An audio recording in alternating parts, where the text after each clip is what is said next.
വെഞ്ഞാറമൂട് കൂട്ടക്കൊലപാതകത്തിലെ പ്രതി അഫാൻ കൂടുതൽ ബന്ധുക്കളെ കൊല്ലാൻ പദ്ധതിയിട്ടിരുന്നതായി പോലീസ്. അഫാന്റെ ബന്ധുവിനെയും മകളെയും കൊലപ്പെടുത്താൻ തീരുമാനിച്ചിരുന്നു. ദിവസങ്ങൾക്ക് മുമ്പ് 5 ലക്ഷം രൂപ ഇവരോട് അഫാൻ ആവശ്യപ്പെട്ടിരുന്നു. ഇത് നൽകാത്തതിലുള്ള വൈരാഗ്യമാണ് കൊല്ലണമെന്ന തീരുമാനത്തിലേക്ക് എത്തിയതെന്ന് അഫാൻ പോലീസിന് മൊഴി നൽകി. സമൂഹം ഞെട്ടുന്ന തരത്തിലുള്ള മൊഴികളാണ് ഓരോ ദിവസം കഴിയുമ്പോഴും വെഞ്ഞാറമൂട് കൂട്ടക്കൊലപാതകത്തിൽ പ്രതിയായ അഫാൻ പോലീസിനോട് പറയുന്നത്. കൊലപ്പെടുത്തിയ 5 പേരെ കൂടാതെ കൂടുതൽ ബന്ധുക്കളും അഫാന്റെ പട്ടികയിൽ ഉണ്ടായിരുന്നു.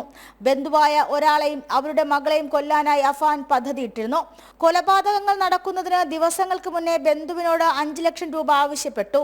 എന്നാൽ ഈ തുക ബന്ധു നൽകിയില്ല. ഇതിന്റെ വൈരാഗ്യത്തിലാണ് ഇരുവരെയും കൊല്ലാൻ തീരുമാനിച്ചത്. അഫാന്റെ ആരോഗ്യം തൃപ്തികരമാണെന്ന് ആശുപത്രിയിൽ നിന്ന് ലഭിക്കുന്ന വിവരം.